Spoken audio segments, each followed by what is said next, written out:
Pour en parler, Jean-Paul Hamon, merci d'être avec nous.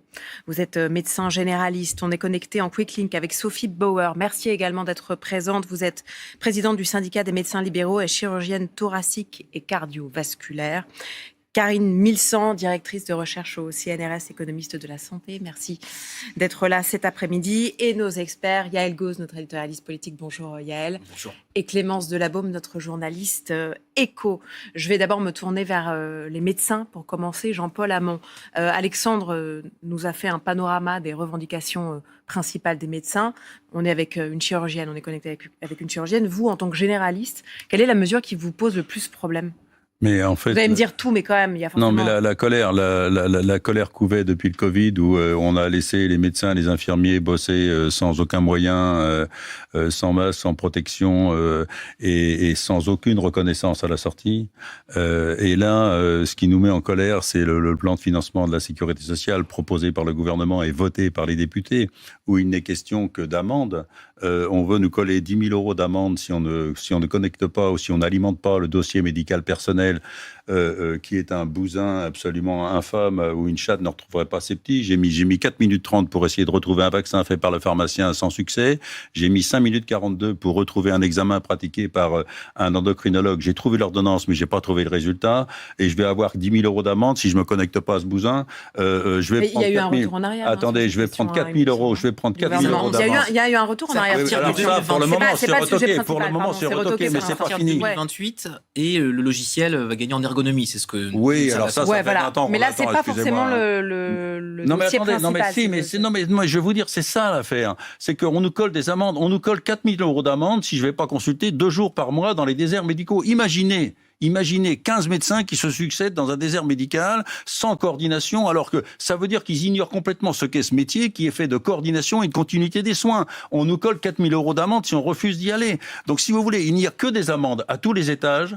On voit la méconnaissance de ce métier, la violence des députés à l'égard des médecins libéraux et surtout de la médecine de proximité, qui est la seule à pouvoir éviter que les hôpitaux ne croulent pas. C'est-à-dire qu'on est les seuls à pouvoir éviter les hospitalisations et les raccourcir avec les infirmiers, et on n'arrête pas de nous massacrer dans ce PLFSS. Donc bien au-delà de toutes les raisons qui ont été évoquées par le journaliste, c'est la révolte des médecins libéraux et la méconnaissance des médecins libéraux qui est là. Alors, et excusez-moi, il y a eu un sujet sur les dépassements d'honoraires. Je vais juste vous donner un exemple. J'ai appelé le chirurgien parce qu'on accuse les médecins de dépasser les honoraires, etc.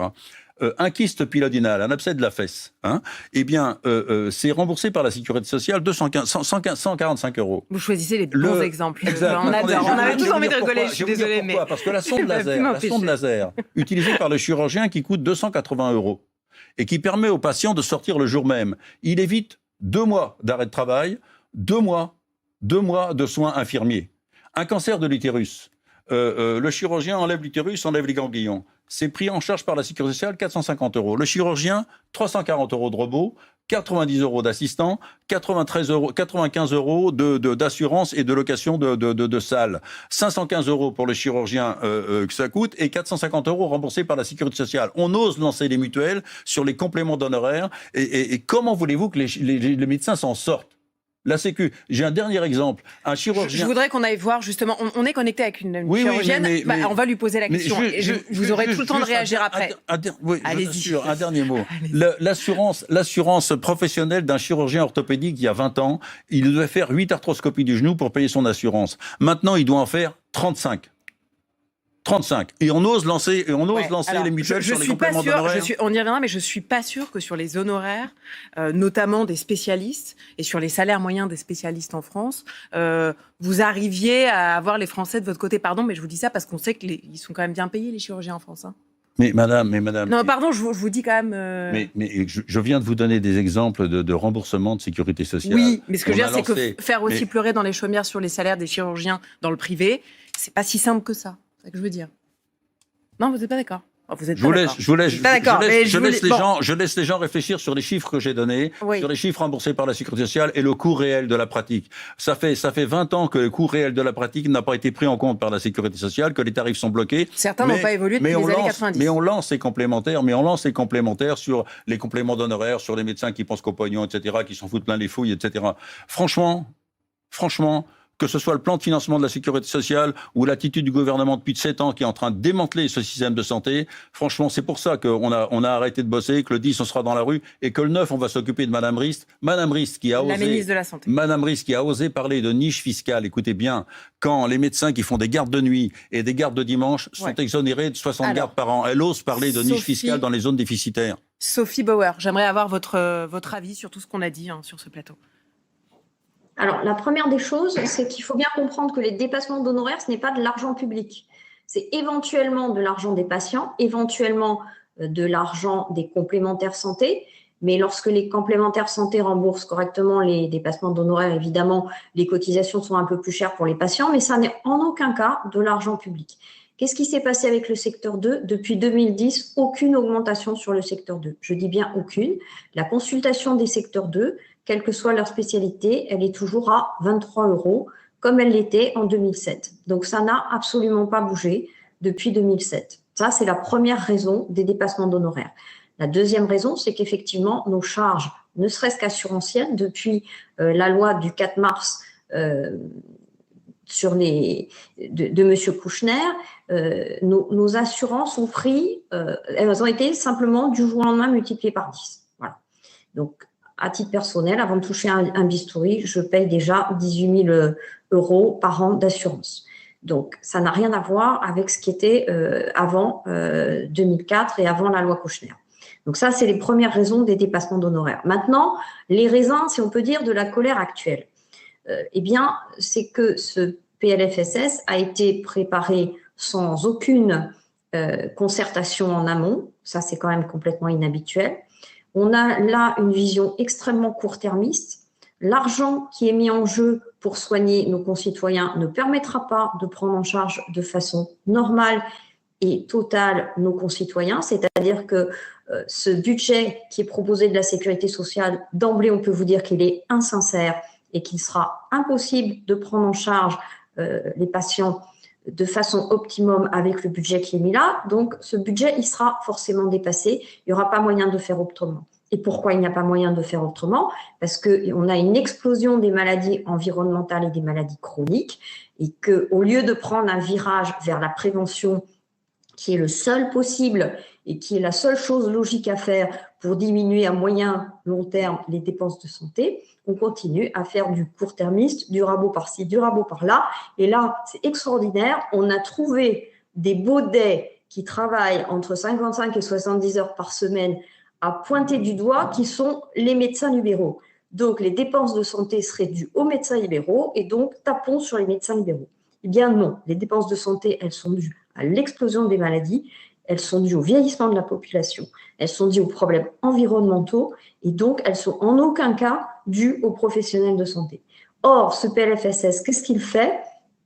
Il taxe, il dégoûte, il dérembourse des prescriptions des médecins non conventionnés et ça, c'est quand même extraordinaire alors même que quand on va à l'étranger, qu'on a des prescriptions par un médecin étranger et qu'on les fait honorer par une pharmacie française, on est remboursé de ces médicaments. Donc, à notre sens, déjà, là, il y a une inconstitutionnalité et une anomalie devant la loi. Karine Milsan, je voudrais avoir votre avis d'économiste de la santé sur cette question. Est-ce qu'effectivement, là, on en demande trop aux médecins libéraux, selon vous ? Alors déjà, on parle de plusieurs choses. Je suis désolée de le dire comme ça. Mais quand on parle de dépassement d'honoraires, déjà, on ne peut pas dire que ça ne concerne pas l'État. C'est une question d'équité. Donc, considérer que c'est normal que certains aient des dépassements d'honoraires et que d'autres ne peuvent pas se les payer, c'est pas grave parce que de toute façon, ce n'est pas la Sécu qui rembourse les dépassements d'honoraires. Je suis désolée, mais c'est pas entendable parce qu'en fait, en termes d'équité, ça ne marche pas. Ça voudrait dire qu'on aurait plusieurs types de patients, ceux qui peuvent payer, ceux qui ne peuvent pas. La deuxième chose, c'est que secteur 1, c'est-à-dire ceux qui sont contraints dans les honoraires qu'ils peuvent demander aux patients, vous avez 95% des médecins généralistes qui sont secteur 1. Donc, alors que pour les médecins spécialistes, c'est la moitié. Donc, en fait, on a deux populations très différentes.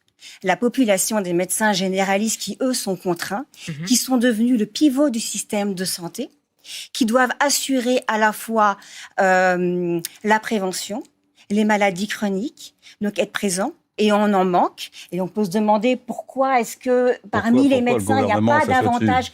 Il y a eu l'Opertus. On peut se demander pourquoi est-ce qu'il n'y a pas davantage de jeunes médecins, pourquoi on n'ouvre pas davantage à des jeunes étudiants le fait de devenir médecin, parce qu'on sait que parmi ceux qui sont en tout cas, là, ça ne va pas leur donner envie de devenir généraliste. Bien sûr que non, mais en même temps, que le gouvernement s'y prend avec autorité et maladresse, c'est évident. Maintenant, il y a un problème de fond malgré tout, c'est que la santé coûte de plus en plus cher, et je suis complètement d'accord. Le vieillissement de la population, les maladies chroniques, l'innovation, le fait qu'on arrive à dépister, tant mieux pour nous, de plus en plus rapidement des choses, mais la résultante, c'est que ça coûte de plus en plus cher. Et donc la question, c'est soit on accède aux demandes et donc on augmente effectivement, parce que c'est vrai, vous avez raison, ça fait longtemps que ça n'a pas été augmenté. Donc on augmente, mais en même temps, on ne peut pas payer. Donc ça veut dire qu'en fait, c'est nous tous qui allons davantage payer. Donc la sécurité sociale, elle va se détourner vers les complémentaires. Donc elle va continuer à dérembourser la partie payée quand on va voir un médecin généraliste. Aujourd'hui, c'est 70% sur le tarif de base. Ouais. Donc on va continuer à dérembourser. Donc ce qu'il faut voir, c'est dans cette équation, soit l'effort vient d'une intelligence collective et est fait également par les professionnels des soins, soit on est face... Parce que aussi, on s'y prend de façon autoritaire et donc on est face à un levier de bouclier et au final, ce sont les individus qui vont payer à travers leurs cotisations ou les complémentaires. Je voudrais, Jean-Paul Hamon, qu'on parle des arrêts maladie et de la prescription des arrêts maladie. Ça fait bondir notamment les généralistes, et vous allez nous expliquer pourquoi, sur ces contrôles qui vont s'accentuer. En tout cas, pour le premier arrêt maladie, l'arrêt initial, il sera limité à 1 mois. Pour vous, c'est une atteinte à la liberté de prescription des médecins. C'est très grave ? Oui, surtout, je veux dire que je suis médecin de secteur 1. Ah oui, et vous avez remarqué que je défends mes collègues. Pas que le secteur 1, oui. Parce que j'ai besoin de chirurgiens compétents qui travaillent. J'ai besoin que ces chirurgiens-là aient les moyens de travailler. Je peux vous dire que j'ai le téléphone portable de tous mes correspondants spécialistes libéraux, de tous mes spécialistes libéraux. Jean-Paul Hamon, s'il vous plaît. Je continue à les défendre. Mais sur les arrêts de travail, mais qui se préoccupe de la santé au travail ? Est-ce que vous avez vu un médecin du travail aller vérifier les conditions d'exercice des salariés au sein d'entreprise ? Qui ? De quand date votre dernière visite de médecine du travail ? De quand ? Donc, si vous voulez, nous, là, les gens ont depuis le Covid, ils se sont collés 2 heures et plus de transport. Ils ont pris des maisons à la campagne, ils ont été habiter à la campagne, ils se sont collés 1 heure, 2 heures. Pardon, mais vous avez déjà été controlé pour des arrêts maladie ? Il manquerait plus que ça, ils n'osent pas venir. Ils ont peur de vous, je comprends. Mais franchement, écoutez, qui se préoccupe des conditions d'exercice salariés au sein de l'entreprise ? Vous savez, il y a 2 ans, j'étais avec mon interne, parce que j'accueille des internes, et on était en visite à domicile, on sortait d'une visite, et on a vu 4 types qui coulaient des goudrons sur le trottoir. Naturellement, 4 Africains. Et alors je lui ai dit, viens, on va les voir. Et je me suis pointé, et je leur ai dit, depuis quand vous n'avez pas vu de médecins du travail ? Ils se sont tous regardés, et visiblement, tout le monde n'était pas en situation régulière. Ils se sont tournés vers le plus vieux, et le type l'a dit, jamais.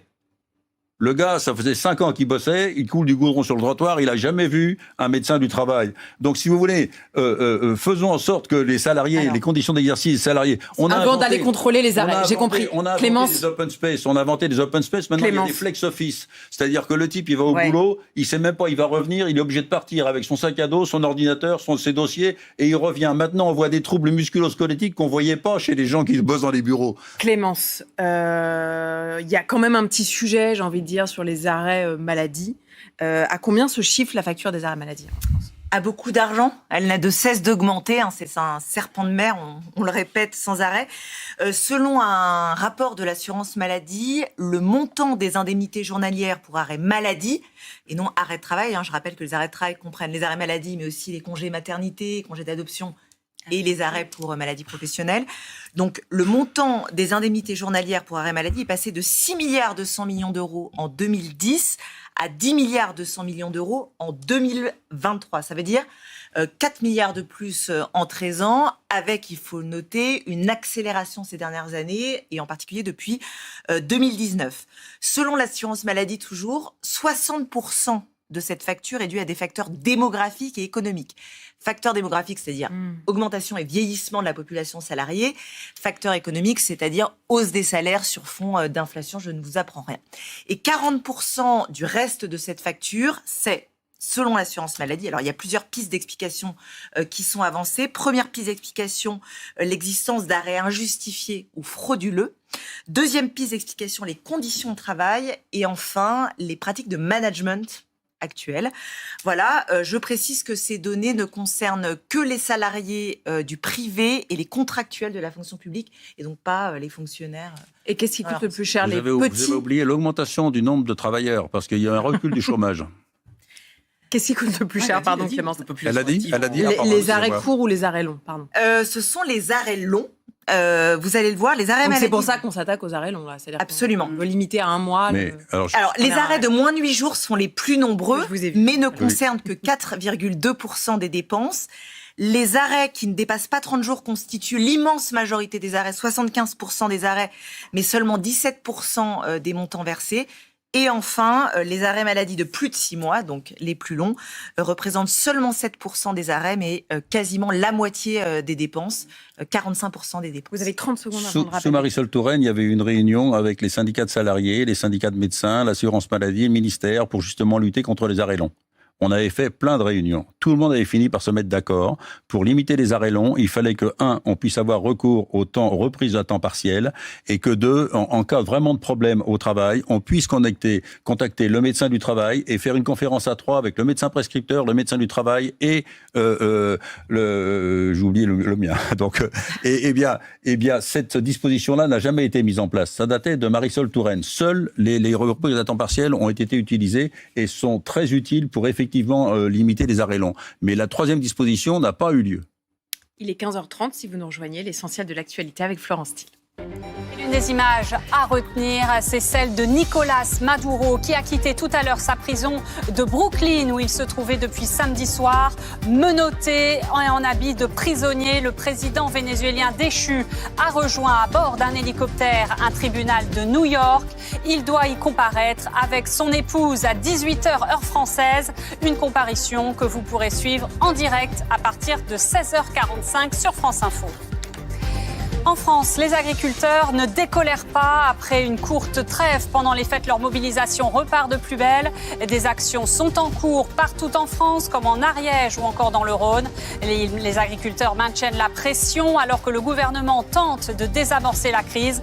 Cet après-midi et demain, Sébastien Lecornu reçoit tous les syndicats agricoles. Les jeunes agriculteurs sont en ce moment à Matignon. Puis à 18h, ce sera au tour de la coordination rurale à être reçue. L'actualité est marquée aussi par ce froid polaire qui touche une bonne partie du pays. 26 départements du nord-ouest jusqu'à l'Île-de-France sont en vigilance orange pour neige et verglas. À Paris et en Île-de-France, où il a commencé à neiger, la préfecture de police vient d'activer le niveau 3 du plan neige-verglas. Pour tous les véhicules, la vitesse est désormais limitée à 80 km/h sur les grands axes, et ce jusqu'à demain 10h. Et puis à l'étranger, 4 jours après le tragique incendie à Crans-Montana, on connaît désormais tous les noms des personnes décédées ou blessées. 9 Français figurent parmi les 40 personnes décédées. Le rapatriement des premières dépouilles a débuté notamment vers l'Italie. Vendredi, une journée de deuil national a été décrétée en Suisse, où la population est toujours sous le choc. Écoutez. Je crois qu'il n'y a pas de mots pour décrire ce que l'on ressent. C'est terrible, terrible. On dort plus et on trouve pas les mots. Les 10 prévenus poursuivis pour harcèlement sur Brigitte Macron sont fixés sur leur sort. Ils ont été condamnés à des peines allant jusqu'à 8 mois de prison avec sursis. Tous ont été reconnus coupables d'avoir publié sur les réseaux sociaux des messages malveillants et insultants, évoquant notamment la transidentité de la Première Dame. Ils devront également suivre un stage de sensibilisation au respect des personnes dans l'espace numérique et verser des dommages et intérêts à la Première Dame. Voilà ce qu'il fallait retenir de l'actualité à 15h30. Je vous donne rendez-vous à 16h pour un point complet, Alexandra. Merci Florence. Le débat s'est poursuivi, Florence, pendant le rappel de titre. Entre vous deux, il y a eu quelques éclats de voix. Vous dites qu'il y a quand même des incohérences entre, on a besoin d'économies, mais les médecins veulent être plus payés. Il y a un moment donné, il va falloir faire quelque chose. Une incohérence interne, si vous voulez. Est-ce que vous êtes prêt à doubler votre cotisation salariale et patronale pour pouvoir combler le déficit de la sécurité sociale ? Je pense qu'ici, globalement, les gens sont pas forcément pour. Après-guerre, la sécurité sociale était payée globalement par les cotisations sociales et patronales. Aujourd'hui, ça représente que la moitié. Et l'autre moitié, c'est par impôt. D'accord ? Donc, de dire les gens cotisent et donc ils doivent être correctement soignés, déjà, leur cotisation ne représente que la moitié. À côté de ça, malgré le fait que l'État représente 50% du budget, à côté de ça, vous avez des déserts médicaux. Donc, des gens qui sont à peine concernés, je suis désolée de vous le dire, par votre grève, parce que de toute façon, ils n'ont pas accès. Ils n'ont pas accès aux soins. Donc après, dire que la prévention doit passer par la visite d'un médecin généraliste, non, oui, mais d'un médecin du travail, madame. Mais quand on peut pas, attendez, quand on peut pas avoir, soyez poli, laissez-moi finir. Quand on peut pas avoir accès à un médecin généraliste, en fait, la question, elle se pose pas. Ça veut dire qu'on va attendre, quand on doit faire 50 km, on va attendre d'être vraiment malade pour pouvoir enfin se rendre à l'hôpital. Et donc, on peut pas parler de prévention quand vous ne fournissez pas suffisamment de médecins. Donc, on se tourne aujourd'hui vers des infirmières en pratique avancée, vers des pharmaciens aussi également pour assumer des tâches de médecins parce qu'il n'y a pas suffisamment de médecins et que globalement les finances actuelles ne permettent pas de dépenser davantage pour la santé alors que, c'est là qu'il y a une incohérence, les dépenses ne cessent d'augmenter. Donc, Jean-Paul Hamon, il faut dire les choses, quoi. Jean-Paul Hamon.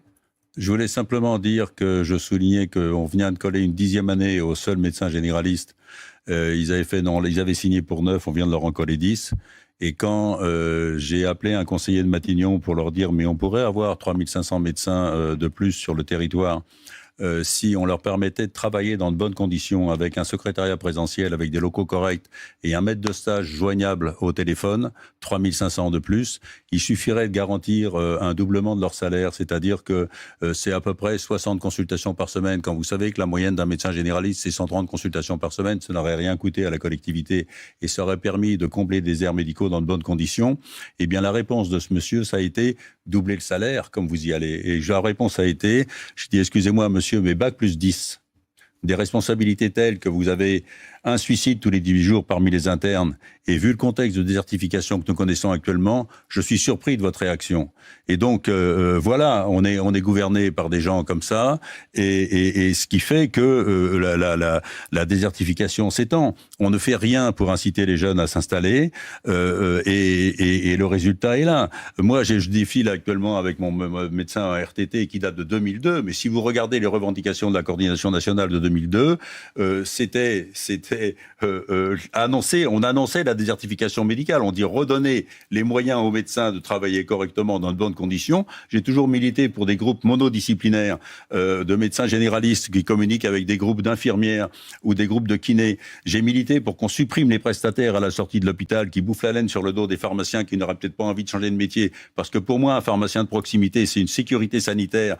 Et vraiment là, actuellement, ce qui est en train de se passer, on est en train de dégrader la qualité de prise en charge des patients. On est en train de vouloir faire croire aux patients que la téléconsultation, c'est une solution à la désertification, alors qu'une téléconsultation faite par un médecin qui ne connaît pas le patient, c'est prendre un risque avec le patient. Donc franchement, et la réponse du plan de financement de la sécurité sociale qui ne sort que des amendes à notre égard, qui nous considère que des gens qui sont là en train de creuser le trou de la sécurité sociale, c'est ça qui nous met en pétard. Et franchement... Yael, c'est vrai... qu'on a l'impression que le lien de confiance est quand même assez abîmé, ou en tout cas brisé, entre le gouvernement et les médecins. Pourtant, la ministre de la Santé appelle à renouer le dialogue. Alors, je sais pas vous, mais moi, j'aimerais pas être ministre de la Santé et avoir Jean-Paul Hamon en face pour négocier en ce moment. Ça doit être très, très difficile. Stéphanie Rist, elle est face à un dossier extrêmement complexe et à sa difficulté politique du moment, ça, il faut le souligner. Dans 10 jours, les 18 janvier et 25 janvier, elle est en législative partielle, la ministre. On va son s'occuper de sa suppléant campagne. dans le Loiret première circonscription ne s'étant pas représentant. Ayant choisi de rester maire, On il y a a une décidé de faire partielle. le voyage, oui. Non, mais sérieusement. Et elle a dit, si je perds cette élection législative, je démissionnerai du gouvernement. Elle va retourner à C'est-à-dire que vous l'hôpital. choisissez un moment de négociation et de bras de fer dans un moment politique où la ministre en charge peut-être ne plus être en charge dans 15 jours. Donc, évidemment, il y a une habileté syndicale de ce point de vue-là, dans un moment où c'est peut-être Sébastien Lecornu, exactement comme sur l'agriculture, qui finira peut-être par reprendre le dossier devant une ministre qui, elle, dit « ma porte est ouverte, le dialogue est là », mais qui se représente devant le suffrage des Français. Donc c'est un moment extrêmement délicat. D'ailleurs, ce matin, il y a une photo politique qui m'a marqué. Sébastien Lecornu amène, c'est le traditionnel petit déjeuner du Nouvel An, traverse pour aller place Beauvau avec tous ses ministres. Et il y a qui à côté de lui? Il y a Catherine Vautrin pour les armées, qui n'a pas son budget encore, puisque le budget, on est en loi spéciale, 6,7 milliards. Il y a Annie Genevard pour l'agriculture, gros souci en ce moment, grosse crise, Mercosur, etc. Et il y a Stéphanie Rist, en charge de la santé, qui doit gérer ce moment compliqué de négociation avec les médecins libéraux. Et c'est presque paradoxal, c'est-à-dire que c'est le seul succès politique pour l'instant de ce gouvernement, c'est d'avoir réussi, malgré une assemblée infernale, à faire adopter un projet de loi de financement de la sécurité sociale. C'était pas gagné, c'était pas gagné. Et 149.3. Et au final, on a coupé la poire en deux. C'est pas 17 milliards d'euros de déficit, c'est pas 29, c'est entre les deux, 23 ou 24, ça dépend comment vous comptez. Cette donnée-là, elle est intangible. Il y a bien ce déficit qui est absolument colossal. On devrait être à l'équilibre. Et donc, je ne vois pas quelles sont, moi, les pistes, les solutions de sortie, à moins de tout rebâtir en 2027 et de refaire une sécu différente.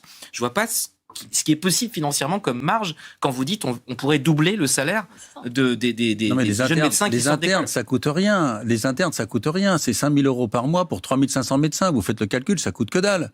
D'autant plus que ce sont des consultations. C'est ça que je veux dire. C'est pas doubler le salaire de tous les médecins. C'est doubler les salaires de ces gens et surtout leur permettre de travailler dans de bonnes conditions. Sauf pour que les inciter à découvrir. Les jeunes qui ont fait leurs 10 ans, 3/4 choisissent en spécialité, d'être conventionnés secteur 2. Ils ne viennent pas vers la médecine générale. Non, mais les médecins généralistes. Non, mais les médecins généralistes, c'est justement ça, si vous voulez. C'est que moi, je reçois des internes Vous voulez que ça les incite à devenir généralistes? Je reçois des internes depuis 40 ans, si vous voulez. Moi, j'ai 2 internes actuellement là qui ne font pas grève, justement. 2 femmes, une qui sort d'un congé maternité, s'est installée dans un groupe de 3 médecins généralistes, et une autre qui s'est installée toutes les deux installées en zone déficitaire. D'accord? Elles ne font pas grève parce qu'il y en a une qui m'a dit, écoute, Jean-Paul, financièrement, je peux pas. Et l'autre, elle revient d'un congé de maternité de 6 mois, donc, qui a une maternité difficile, etc. Elle peut pas. Financièrement, elle ne peut pas. Mais ce sont des femmes qui se sont installées. Elles sont venues chez moi, elles ont fait un stage chez moi, elles ont vu ce que c'était que la médecine de groupe, et elles se sont installées. Donc clairement, il faut pas dire que les jeunes, s'ils ne bossent pas dans de bonnes conditions, ils s'installent. Là, actuellement, mais quand vous voyez l'hostilité des députés à notre égard, et vraiment l'ignorance du gouvernement, du milieu de ce médical que et c'est du ce système de métier, santé. quand on pense qu'ils nous ont Merci. bassinés pendant des mois avec la Merci. fin de vie